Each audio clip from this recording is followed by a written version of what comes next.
안녕하세요. 미국 주식론 대학이 미주은입니다.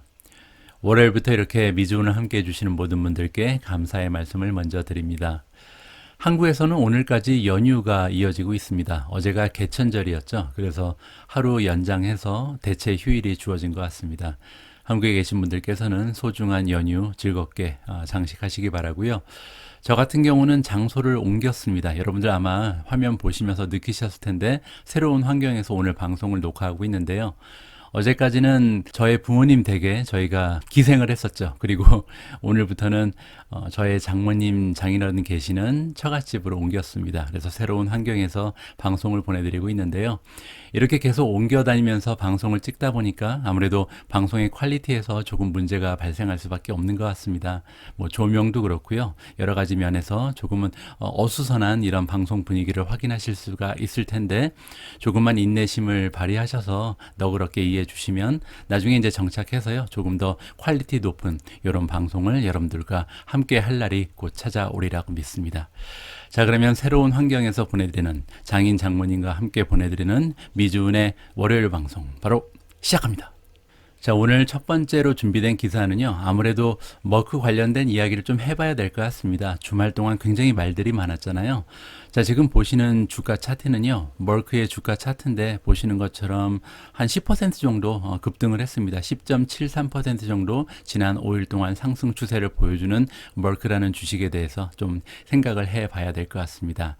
자, 이번 기사를 보시면요. 머크가 이렇게 10% 넘게 뛰어 올랐음에도 불구하고 짐 크레이머는 지금 사도 늦지 않는다는 식으로 의견을 피력하고 있는데요. 조금 더 자세한 내용을 살펴보도록 하겠습니다. 뉴저지에 지금 베이스를 가지고 있는 머크, 그리고 이제 다른 회사랑 둘이 힘을 합쳐서 이번 안티바이러스 피를 만들어낸 것으로 나와 있습니다. 리지백 바이오 테라퓨틱스라는 회사, 플로리다에 있는 회사라고 알려져 있고요. 금요일날 발표를 했습니다. 그들이 이제 같이 만들고 있는 약이 하나 있는데 안티바이럴이라는 것은 이제 안티바이러스라고 보시면 되겠죠. 항바이러스제. 그리고 이름은요. 몰누피라비르라는 피를 이번에 만들어냈다라고 보시면 되고 감소시킨다. 위험성을 떨어뜨리는 거잖아요. 따라서 한 50% 정도 입원 확률 그리고 사망 확률이 줄어드는 것으로 지금 나와 있습니다. 임상 실험이 완전히 종료된 것은 아니고요.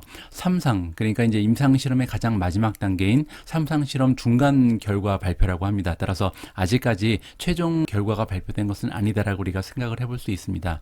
자, 그럼에도 불구하고 첫 번째로 발견된 지금 치료제라고 할 수가 있잖아요. 그것도 이제 피를 그냥 먹으면 되는 거니까 먹는 약이 드디어 이제 개발이 됐다는 점에서 굉장히 좀 커다란 변화가 예고가 된다라고 우리가 기대를 해볼 수가 있겠죠. 자, 그리고 지금 짐 크레이머는 뭐라고 얘기하고 있냐면 내 생각에는 이것은 리얼이다. 자, 이제 올 것이 왔다. 이번엔 진짜다라고 얘기하고 있는 거죠. 그러면서 이제 게임 체인저, 즉 이제 완전히 시장 판도를 바꾸어 놓을 수도 있다라고 얘기하고 있는 것이죠. 자, 머크의 주가는 점프했다. 완전히 뛰어 올랐는데요. 12% 정도 뛰어 올라서 지금 52주 하이니까 최고점을 찍고 있다는 거죠. 84.34까지 올라간 바가 있습니다. 약간 지금 떨어졌죠. 아까 보시기에는 31.40까지 약간 진정하는 추세를 보여주고 있고요. 자, 그리고요. 이 머크라는 주식은 2019년에 한 $90를 찍은 적이 있습니다. 따라서 아직까지 역대 최고 수치는 찍지 못하고 있다는 것을 우리가 생각해 볼 수가 있고요. 그 의미는 앞으로 향후에 $90 이상으로 올라갈 가능성도 있다라고 긍정적으로 해석을 해볼 수도 있는 겁니다.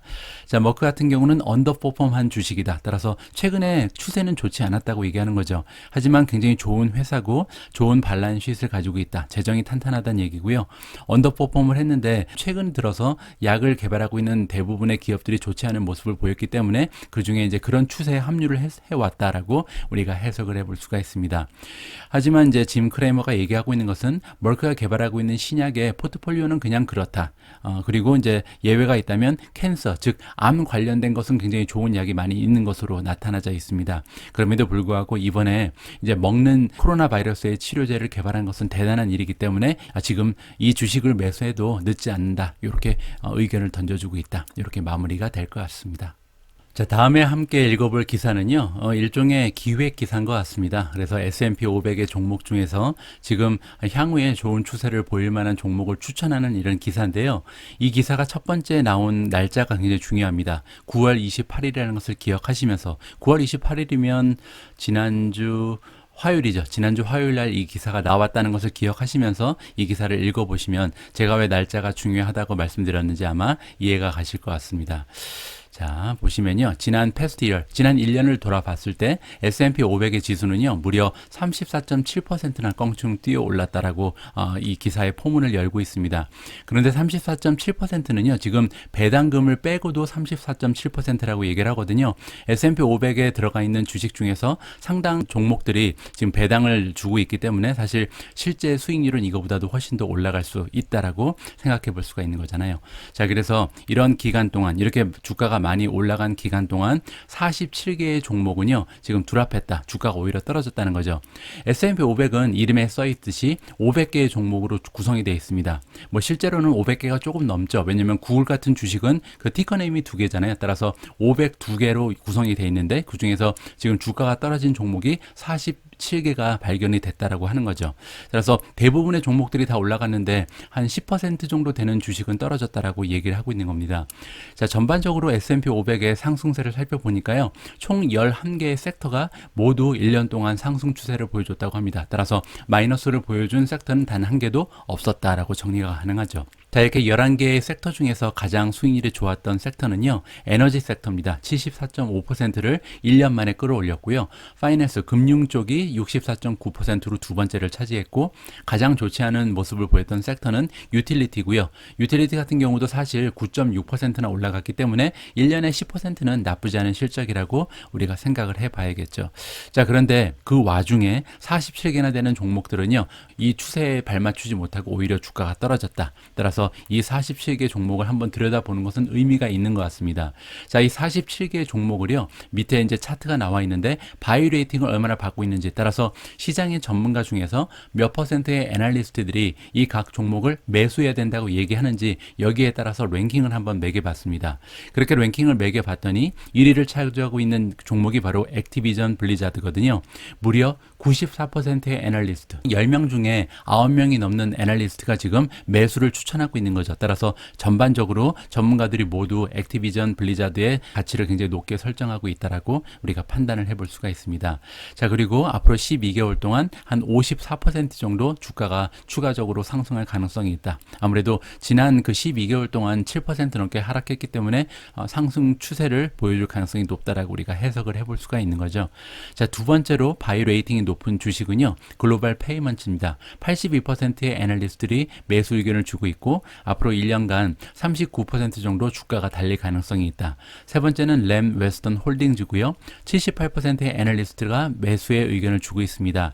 앞으로 39% 정도 성장 여력이 있다. 자, 네 번째는 페덱스입니다. 페덱스도 지난 1년 동안 무려 10% 가까이 주가가 하락을 했거든요. 자, 그러면서 전체 애널리스트 중에서 75%가 바이, 매수 의견을 주고 있고요. 앞으로 1년 동안 38% 정도 주식이 상승할 가능성이 열려 있습니다. 자, 다섯 번째는요. 버르텍스입니다. 제약회사죠. 74%의 애널리스트가 바이를 주고 있고 앞으로 1년 동안 42% 정도 성장할 가능성이 있다. 다음은 피델리티입니다. 피델리티가 72%의 애널리스트가 바이, 그리고 주가의 상승은 33% 정도 가능한 것으로 나와 있습니다.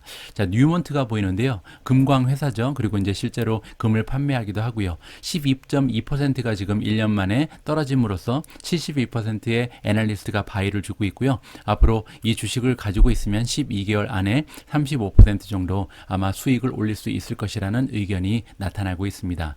자, 마지막으로요. 멀크가 나타납니다. 그래서 이 기사를 제가 여러분들께 보여드리는 거거든요.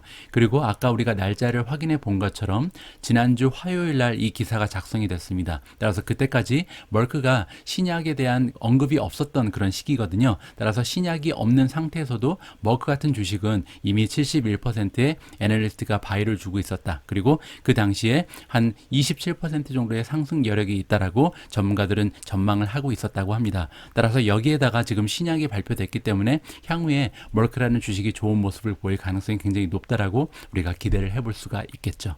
자, 지금부터는요, 전기차 관련 기사들을 하나하나 좀 여러 개를 한꺼번에 읽어보도록 하겠습니다. 왜냐면 지난 주말에 대부분의 전기차 기업에서 실적을 발표했거든요. 좋은 실적들이 굉장히 한꺼번에 나타났기 때문에 여러분들과 확인해 볼 필요성이 있다고 생각을 합니다. 자, 첫 번째 기사는 역시 테슬라입니다. 테슬라의 넘버가 굉장히 좋거든요. 테슬라가 딜리버리 했다. 딜리버리라는 것은 이제 판매를 얘기하는 겁니다. 총 24만 1,300대를 판매해서요. 그 수치는 3분기, 즉 3개월 만에 24만 대 넘는 수치를 보여준 거고요. 토핑이라는 것은 조금 더 위로 올라갔다니까 expectation, 기대치를 넘어섰다라고 우리가 해석을 해볼 수가 있습니다. 자, 테슬라가 딜리버리를 했는데 24만 1,300대를 3쿼터에 판매를 했다라고 지금 토요일 날 발표가 나온 것 같습니다. 애널리스트들이 전망한 수치는요, 22만 900대였습니다. 따라서 한 10% 정도 더 만들어낸 거니까 굉장히 좋은 수치가 이번에 나오게 된 것이죠.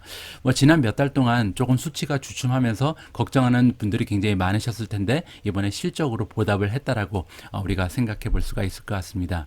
여기 나와 있는 수치는요, 같은 기간 동안 23만 7,823대를 만들었습니다. 따라서 생산된 수보다 판매된 수가 더 많았던 거잖아요. 따라서 굉장히 좋은 수치죠. 지금 테슬라는 역시 만드는 대로 계속 판매가 되고 있다라고 다시 한번 우리가 확인할 수 있는 기회 이렇게 잡아봤습니다.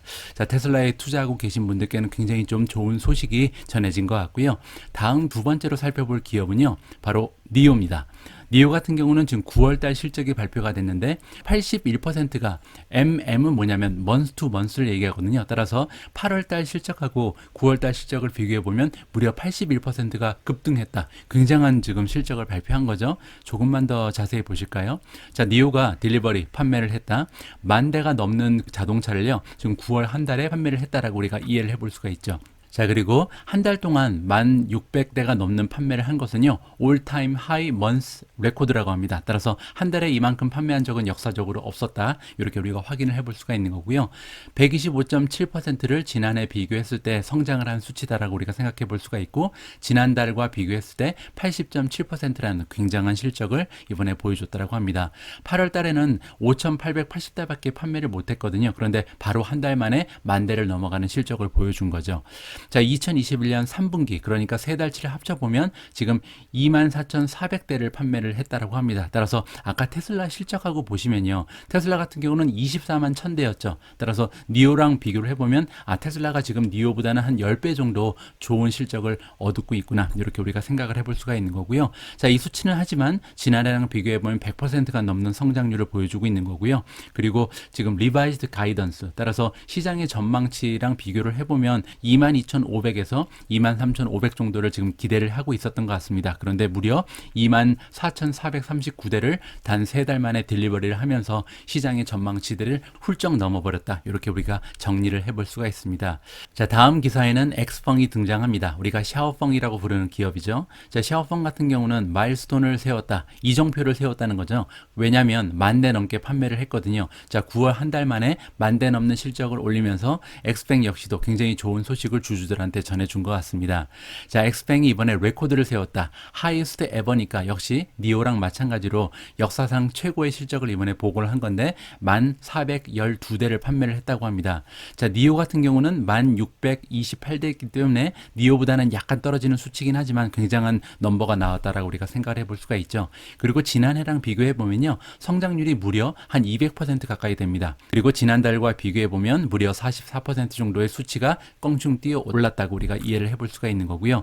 자, 그러면서 세 달치를 합쳐서 3분기를 보면요, 2021년 3분기의 실적은 25,666대가 나옵니다.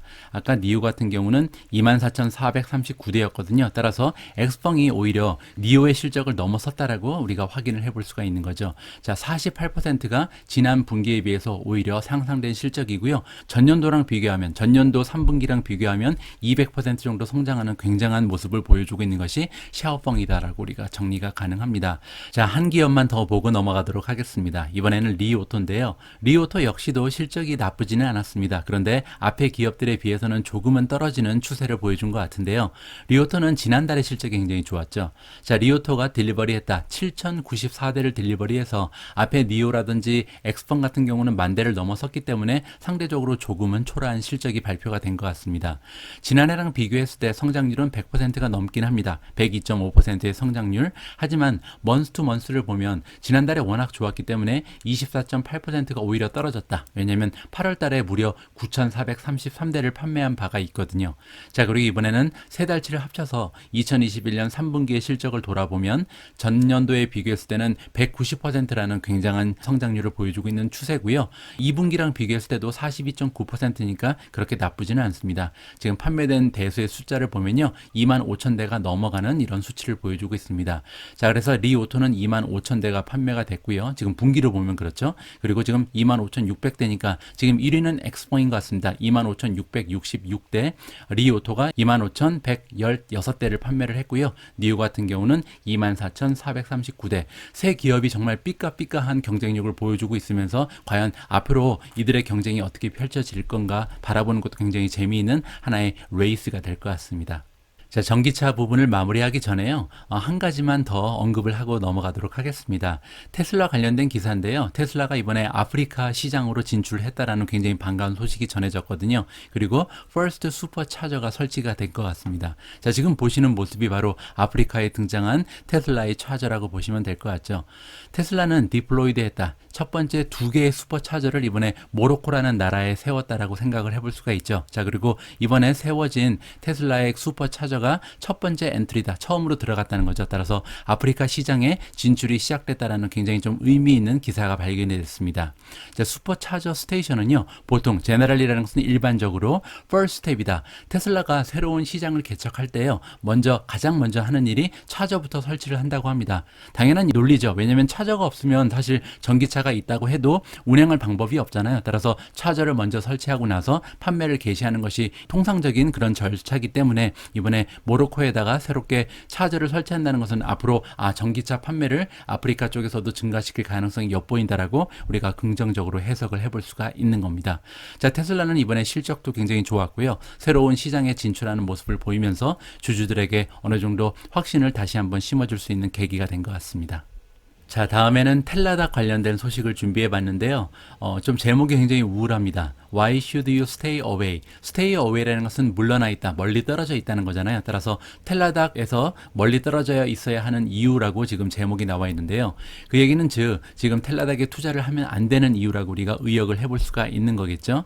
자, 여러분들 아시는 것처럼 so far this year, 지금까지 올해 들어서 텔라닥의 주가가 굉장히 많이 떨어졌습니다. 37%나 하락을 하는 추세였거든요. 자, 그런데 반면 시장 지수, 즉 S&P 500 같은 경우는 16%가 성장을 해왔죠. 따라서 시장은 16%를 올라가는 와중에 지금 한 가지 주식, 이 텔라닥이라는 특정 주식은 37%나 폭락을 했기 때문에 어떻게 보면 많은 투자자들이 지금이 텔라닥에 매수를 할 수 있는 매수 기회로 삼아야겠구나라고 판단할 가능성이 높죠. 자, 그런데 이 기사에서는 그러면 안 된다라고 얘기하고요. 두 가지 이유를 설명해 주고 있습니다. 자, 우리가 텔라닥에 투자를 하면 안 되는 첫 번째 이유는 뭐냐면요. People start venturing out. 지금 모험을 하기 위해서 사람들이 나가고 있다. 따라서 집에 굉장히 오랫동안 갇혀 있었던 사람들이 지금 코로나 바이러스가 잠잠해지면서 밖으로 나가기 시작했다는 거죠. 자, 그러면서 동시에 우리가 의원을 찾아간다거나 아니면 병원을 찾아간다거나 이러한 그 방문이 계속해서 시작될 거라고 우리가 생각을 해볼 수가 있다는 거죠.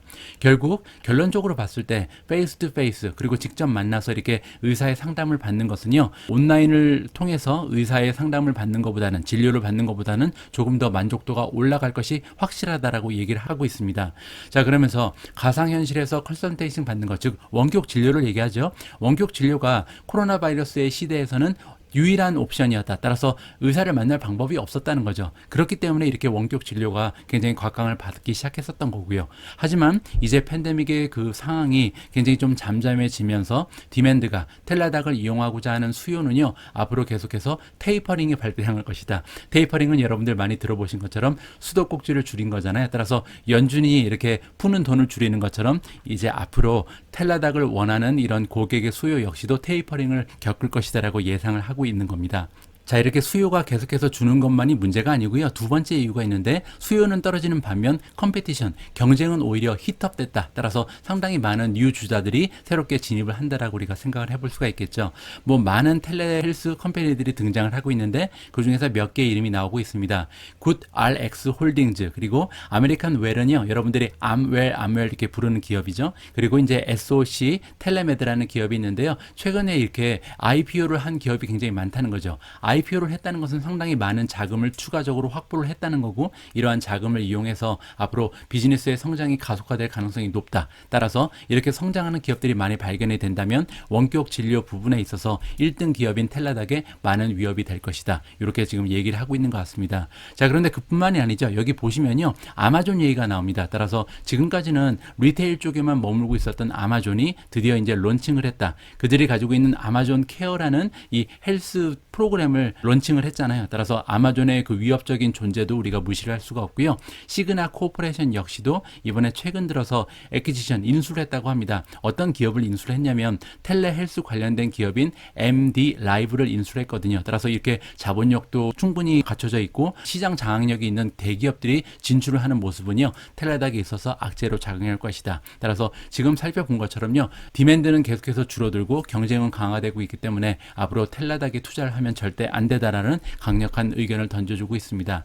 뭐 저의 개인적인 의견을 좀 전해드리자면요. 저 같은 경우는 팬데믹 이후의 세상은요. 사실 이전으로 돌아갈 수 없다는 생각을 굉장히 좀 공고하게 가지고 있는 사람입니다. 따라서 향후에 6개월, 1년 동안 사람들이 외출이 잦아들고 예전에 이용하던 서비스를 갑자기 조금은 덜 이용할 가능성이 높죠. 따라서 넷플릭스를 본다든지 원격 진료를 이용한다든지 아니면 온라인으로 오더를 한다든지 이러한 추세가 단기적으로는 감소할 추세가 있지만 결국은 사람들은 예전에 편리했던 방법으로 다시 돌아갈 것이다. 저 같은 경우도 굳이 이렇게 병원에 찾아갈 일이 없는 사소한 이러한 증상이라면 원격 진료를 통해서 상담받는 게 훨씬 더 편하다고 생각을 하거든요. 따라서 아까 얘기한 것처럼 원격 진료보다는 직접 의사를 만나서 상담을 받는 것이 훨씬 더 그 만족도가 올라갈 것이다라는 의견에는요. 전적으로 찬성할 수는 없다. 지금 이 기사에 나와 있는 것처럼 텔라닥의 미래가 굉장히 어렵다라고는 저는 개인적으로 판단을 하지 않는다. 이러한 말씀을 드리고 싶습니다. 어디까지나 저의 개인적인 의견이니까 참고만 하시면 좋을 것 같고요.